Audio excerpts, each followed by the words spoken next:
Hello everyone, it's Lisa from ToCreateAWebsite.com. How are you guys doing today? Hope you're doing well. I'm doing fabulous. I just had a record AdSense month in July of 2009. So I thought I would create a video just kind of talking about a few things that I did last month. How this all started was at the end of June. I was just checking my monthly earnings, and I logged into my AdSense account. I'm like, wow. It seems like the same earnings month after month, even though my traffic keeps increasing. So I'm like, okay, there has to be some things that I need to work on. And the problem is, when you start making money and you start getting involved in a lot of different projects and websites, you have a tendency to stop doing some of the things that you used to do when you first got started. For example, when I first joined AdSense, I was checking my income. Every day I was experimenting with ad colors. I was keeping up with all the new tools that AdSense came up with to help you earn more and everything. Well, I kind of gotten out of that habit over the last few years, and I've just been working on other things, and I was just kind of okay with the money that I was earning with AdSense. I mean, $4,500, $4,700 a month is not, too bad. But I'm like, why? My traffic is going up. Let me see what I can do to get my earnings to go up. So I made a goal for July. I said I'm going to have a record month in July. And July is normally my low month for everything because it's summertime, and my particular niche, for whatever reason, just seems to kind of go down a little bit in the summer. So that was my goal for July.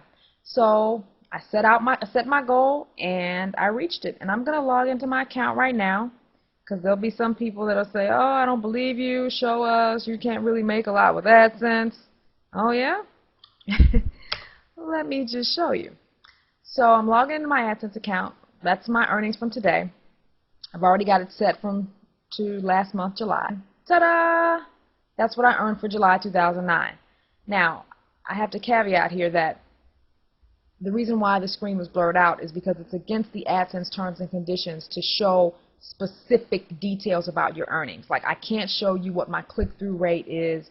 I'm not going to show you like which sites earned what, but I will tell you these earnings are from 3 sites and my blog, and that's as detailed as I'm going to get. Now, for the rest of the video, what I want to do is just kind of show you guys some things that I did to break that record. I think my record before this was something like 4,700. So I shattered that bad boy this month. So let's start off by just talking about some things that I did differently. Now, some of you guys are going to hear some of these tips, and you're going to go, Lisa, you're kidding me. You weren't doing those things? No, I honestly wasn't. Like I said, when you start working on other projects, and when you start, finding other things that make, more money, and you focus your attention on those things, some of the other things get left on the back burner, and that's kind of what happened with AdSense. I was content with what I was making, but I wasn't taking the time to optimize my earnings. So that's what I did in July, and it paid off. So the first thing that I did is I installed the Google custom search on my websites. Now, you might say, like I said, Lisa, I can't believe you hadn't done that. Well, I was using webmasters.com, which is a great free search engine that you can install on your site if you want an internal search. It was free, easy to set up. I had been using it for probably close to 7 years now. And due to the fact that my click-through ratios for AdSense is so low, I figured that adding Google Custom Search probably wouldn't make much difference. So I just stuck with what I was using. Well, I was wrong. It actually did make a difference, and it actually earned me a couple $100 just by installing Google Search for last month. So I installed Google Custom Search, and what you can see here is I'm on my website, and let's just do a search here for Dreamweaver. So now when you search on my site, you see that my search is now powered by Google Custom Search, and there are ads up here and there are ads on the right. Now, when you join Google Custom Search, it's free, and you can customize the color of the ads, the placement of the ads, and everything. So like how my ads are red, I could have made them brown if I wanted to, could have done anything. The other thing that you have the option of doing is putting the search results in your own site or on google.com. Well, clearly, the best thing to do is to put the search results on your own site. You don't want people leaving your site to do a search. You got to do that. And it's pretty easy to set up. You just create a blank page. Just grab, a page on your site, wipe out all the content in the middle, save the page as a new page, call it search.html, or if it's for your blog, you have to do, for like WordPress, you have to save it as search.php. Upload the file, and when you set up Google Custom Search, they'll ask you, where do you want the search results to be displayed? Well, you tell them the link to the site, the template you created, and then you just, now when people do searches on your site, you install the search box code, by just, pasting the code that Google provides, and then the search results will automatically appear on that page that you told them to. So that's what I did for both my sites and my blog. So now I have Google Custom Search, and like I said, that accounted for a couple $100 just for last month. So it's definitely worth it. The other thing that I did was I started checking out, I merged Google Analytics with my AdSense account, and it's something, again, I had been putting off. I meant to do it, just never did it. Google Analytics, for those of you who don't know, is just a free tracking tool that Google provides. You can track your visitors. You can see how many visits you get per day. You can see how long people are staying on your site, where your traffic is coming from. It's a very, very, very thorough traffic reporting tool. Well, since Google owns both Analytics and AdSense, you can now merge the two. So now when I log into my Analytics account and check my site stats or traffic stats, I can also see what pages are earning the most from AdSense. Now, they won't tell you how much you're earning per ad click or anything like that, but they will tell you which pages are earning the most. So as soon as I started learning which pages were my top earners, I started putting Google ads in prominent locations on those pages. And that was a big, big, big factor for my boost in earnings last month.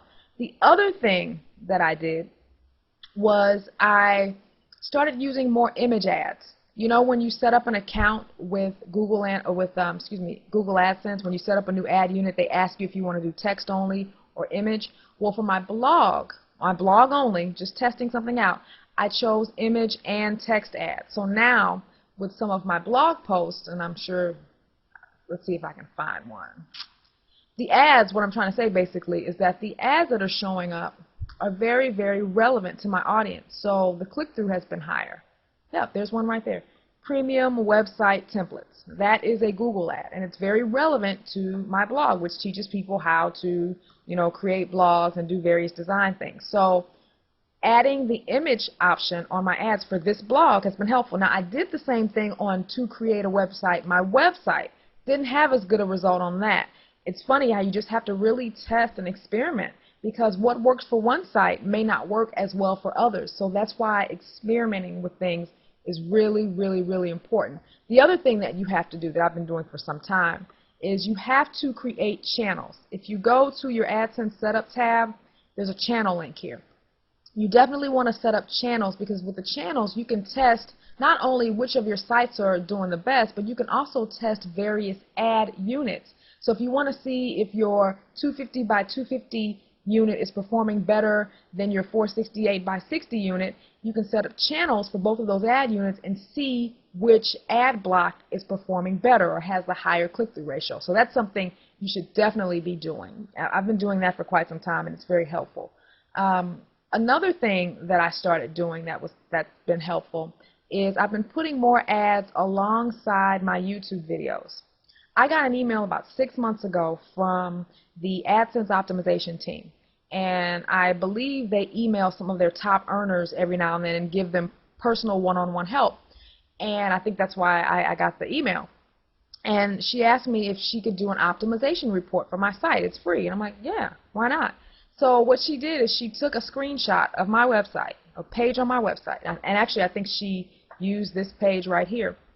And she marked up areas where she did like a mock-up of places that I could put ads on my site. And one of the places she recommended was to put ads alongside my YouTube videos. Now, at first I would have thought that was against the terms and conditions, because when AdSense first came out, they were very, very picky about where you were putting ads, and they didn't like you to bump up ads against images or video, because they didn't want you tricking people, thinking that, oh, it's part of your content and it's really an ad. So they were really strict about those things. So I never really thought to put ads that close to my videos before. But since this came from the AdSense optimization team, obviously it's okay. So I started doing that on some of my pages, and I've been earning a higher click-through for the ads that show up alongside my video. So that's something else that has been helpful. The other thing that I've been doing, this is something that just been going on for quite some time. I didn't just do this for July, but my YouTube channel has, being a YouTube partner, has really helped my AdSense income, not just from the money that I'm earning from the ads that appear alongside my video, but from people embedding my videos into their sites, and the ads that show up on the video, I get a cut from those clicks, and I didn't know that. I did not know that. I was seeing a column in my AdSense reports, and I was like, what is this column? Where are these earnings coming from? And I did a search in the AdSense help, and I found out that Google shares, they do a three-way share with the revenue. If you're a YouTube partner and you have a video and somebody goes to your video, and let's just click one of my videos here. Let's pause it so it doesn't start playing. And let's say they like my video and they want to embed it in their site. Well, they grab the code here, embed it into their site, and if it's a video that I have set up to display partner ads, anytime the ads display on their site, if they're an AdSense member, they get a cut of the click, I get a cut, and of course YouTube gets a cut, or Google gets a cut. So I was seeing this total really start to add up in my AdSense reports. I'm like, what is this extra money coming from? And I found out it was from the third-party embedded YouTube videos. So that was another way. So guys, these are all the different ways that I have been making money, I have increased my AdSense earnings for the month of July. And I'm really looking forward to seeing what's going to happen in the latter months of the year, because like I said, the summer months are usually pretty low for me. So, September, October, November are usually higher months. So I'm going to continue testing various things. I'm going to spend more time experimenting with different things with my account to see if that makes a difference. And that's what you have to do, guys. You have to experiment. Well, the first thing you have to do is have traffic. Obviously, if you don't have enough traffic, then doing all this experimentation is not going to help you much. The majority of the people that email me that have problems with AdSense are people who do not have enough quality content. Quality has not been their #1 priority. And if quality is not your #1 priority, you're not going to make money with AdSense. You're not going to make money with anything. I cannot tell you how many people have emailed me and said, Lisa, I don't understand why I'm not making money with AdSense. I'll go to their blog, I'll scroll down, and I'll see one blog post or 2 or 3 blog posts. And I'm like, how do you expect someone to become a loyal visitor of your site if you've only got 3 articles? It takes time to build this up. I've been an AdSense member since 2003. 6 years. I had my 6-year anniversary in June. So, and my sites combined get 20,000 visitors per day, combined. Now, hearing that number, you might go, and that's all you're earning with AdSense? Well, a big part of that is my click-through ratios are very low. When you have a site like To Create a Website or even my blog, I'm targeting webmasters. So webmasters tend to ignore the ads because they know that they're ads. They're familiar with the AdSense program. So my click-through ratio is low. So imagine if you worked hard at building up your quality content, promoting your site, getting the traffic, and you had a niche that paid, that would get a higher click-through ratio. Imagine the kind of money you would earn with my kind of traffic. So it's really hard for me to estimate how much you can earn with AdSense. I get that question all the time, but a lot of it depends on how much traffic you get, how much you earn per click. That's something Google will never disclose. So a lot of that depends on that. So I can't answer that question, and I get that question a lot, but there's no way for me to know that. So if you're not making what you want to make with AdSense, the first thing you have to do is say, is my blog really useful? Is it quality? Am I just paraphrasing somebody else's content and throwing up 5 or 6 quick pages and sitting it out there, submitting to a few directories and waiting for the traffic to come? If you're doing that, that is not a good marketing strategy. A good marketing strategy is, okay, my first priority is I want to